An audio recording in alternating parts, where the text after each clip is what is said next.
Good evening. Tonight, Night of the Living Dead comes home. The internationally famous horror film, made in Pittsburgh in 1968 and shown around the world for 10 years since, returns to Pittsburgh for its first television showing.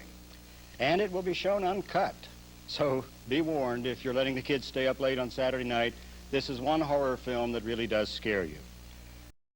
The story behind Night of the Living Dead is as fascinating as the film itself, and tonight we're going to give you both. We'll show Night of the Living Dead in all its suspenseful entirety, and we'll tell you some of the story behind the making of the film. We'll meet George Romero, director of the film, and we'll see for the first time anywhere scenes from Dawn of the Dead, the just completed sequel to Night of the Living Dead.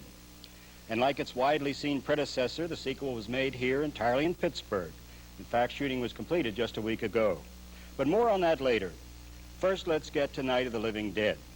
Shot in western Pennsylvania, mostly in Evans City, by a group of Pittsburghers who had never made a feature film before, it was produced on an extremely low budget and featured a cast, many of whom had never acted professionally before.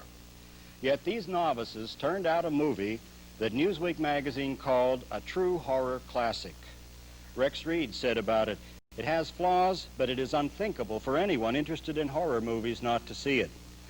Vincent Canby of the New York Times has called it a classic of low camp.